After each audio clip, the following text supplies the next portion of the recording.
Hello sir, today our group is presenting the element of gara. So please enjoy it. Thank you. Hello sir, my name is Ivan Brandon Benjamin. Hello, my name is Vivian Virginia and I am from BA119 4L1. Hi, my name is Safwana Devina Tingkoy and I'm taking Diploma in Business Studies. Hello, my name is Wilber Bisarun and I'm taking Diploma in Banking in UITM Sabah. Hello, my name is Veronica Edna Simon from BA119. Today we want to talk about the element of gara. And my name is Ivan Brandon Benjamin. And as we all know, gara is an Arabic word that has same meaning with uncertainty, risk and hazard. Gara can arise when the ownership is unclear and cannot be proved. Gara is also prohibited in Islamic finance because it has uncertainty in the business transaction, and they have very strict rules about gara in Islamic transaction that cause an injustice and cannot be fair between both parties. And for our reference, that we can search in the hadith in Islam. Right now I want to talk about hukum of gara. Gara transaction is prohibited in Islamic finance, and the prohibition is also included gambling, because gambling is one of the gara, and gambling can make people fight each other, because when the parties that lose money will easy to get mad to the one who gets his money through gambling and making enemies. And gara is also one of the masir. Masir is prohibited because it can prevent us from a good way by creating feeling of hate each other and making enemies. Gara and kura is also related. It is prohibited because when we all vote to lose someone ownership to his own property, such as land or his house. And mukatara is more common to gara. There are two types of mukatara, and the number one is gara, that which is a certainty goods or price that including kimar and gara, and the first one is gara lah, and the second one is the profit is from uncertainty source, but the goods and price is so clear, so it is not prohibited and not included gara. Thank you. The next element of gara is venues of gara. The four venues that gara may occur are type, shape, quantity, weight, and sum, due to delivery time, due to price value and payment method, and due to ambiguity in ownership and the capacity of asset owner. An example for the first venue, which is type, shape, quantity, weight, and sum, is like selling a different type of item that is different from what has been advertised.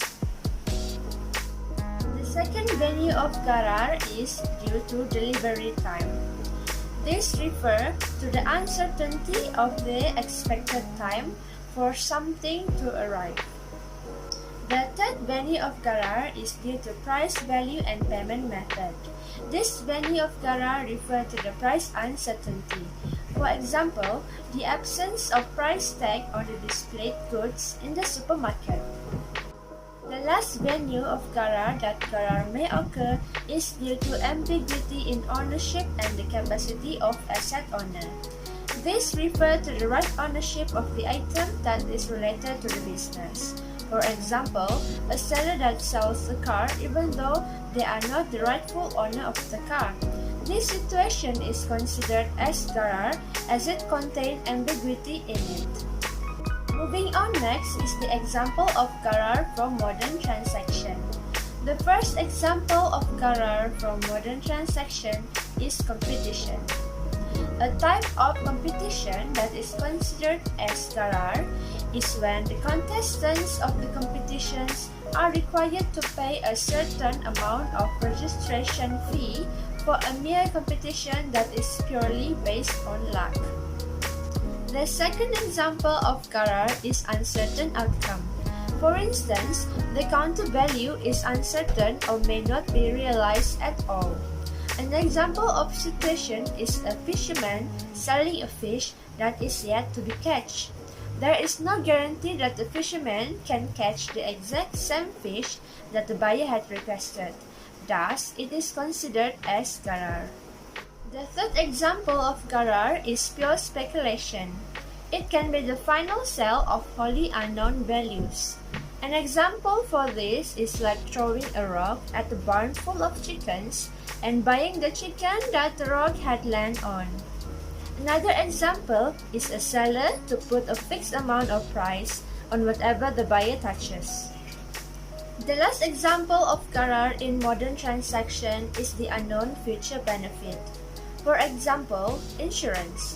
The function of insurance is to protect you from future misfortune. This situation has not happened, but the price have already been set according to the buyer's insurance plan. Classification and example of Gharar. Gharar can be divided into two types, which is Gharar Fahish, the major one, and Gharar Yasir, the minor one. Gharar Fahish is an excessive type of Gharar which is not tolerated, whereby it can damage the contract. For example, selling an unborn animal while it is still in its mother's womb.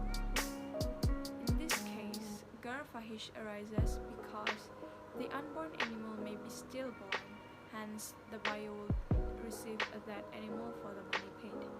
Next, Gharar Yasir is a tolerated and trivial Gharar which will not invalidate a contract.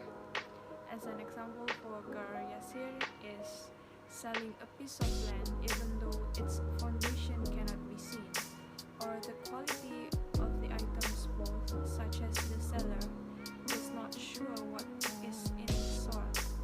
There may be a lot of precious stones or metals, or maybe the soil is soft. That's it from me. Thank you. Okay, let's continue with Gharar effect. There are two areas where Gharar most profoundly affects common practice, which are insurance and financial derivatives. Jurists often urge against the financial contract where premium is paid regularly to the insurance company and the insured receives compensations for any insured losses in the event of a loss. In this case, the jurists urge that the insured may collect a large sum of money after paying only one monthly premium. On the other hand, the insured may also make many monthly payments without ever collecting any money from the insurance company. Since insurance itself cannot be considered an object of sale, this contract is rendered invalid because of the forbidden Gharar. Of course, conventional insurance also suffers from the prohibitions due to Gharar, since insurance companies tend to invest a significant portion of their funds in government bonds which earn them riba. The other set of relevant contracts which are rendered invalid because of Gharar are forwards, futures, options, and derivative securities. Forwards and futures involve Gharar since the object of the sale may not exist at the time the trade is to be executed. Now talk about the issue that related in Gharar. Firstly, the issue of Gharar in Dubai Bithaman Ajil abandoned housing project. The position of Islamic law is clear on contract involving a non-existent subject matter. Islamic law lays down a condition that the subject matter must actually exist at the conclusion of the contract. Thus, if the subject matter does not exist, generally the contract is void, even though it could probably exist thereafter. A contract which involves a non-existent is still the detriment of the contract party. A contract which involves a non-existent subject matter is prohibited pursuant to a hadith, whereby the Prophet Muhammad prohibited a person from selling an animal fetus yet to be born while it is still in the mother womb. When the mother was not part of the cell, the Prophet Muhammad also prohibited the sale of things which one does not own. The issue of gara in online contract. One of the important issues regarding online contract under Sharia is the issue of gara, as the online contract is considered as an under-absented contract and the parties are contracting without knowing the real existence of the subject matter and its attribute, then the question of gara will be an issue. According to Hashim Kamali, with reference to a sale of what is not visible, the School of Law have held different views on the ground, basically of their respective perception of gara. Whereas Shafi considered gara in by al-ghaib to be fatal. Imam Malik viewed it to be negatable. Abu Hanifah, on the other hand, held that there was no issue of gara as long as the buyer was granted the option of viewing.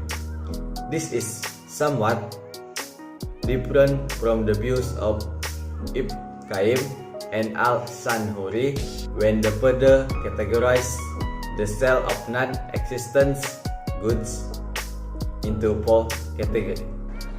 As for recommendations, we need to be observed, whereas it is a must to double-check by different person in order to trust the detail of contract as well, so the contract give good benefits to both parties. In order to avoid misconceptions, element of garar should be carefully studied and clearly understanding. Last but not least, further study must be carried out to test the implementations of garar. It is necessary to gain a better understanding of garar, where the unconditional justice should be given to all people in this world. To conclude, we can urge that Islamic financial transactions must be free of garar, not only because of inherent inequality, but because of poverty, uncertainty, deflation, unemployment, and environmental degradations that can cause the damage to society. It would be essential to learn further how garar prohibitions apply to real economic activity, fair distributions, and financial stability. Thank you.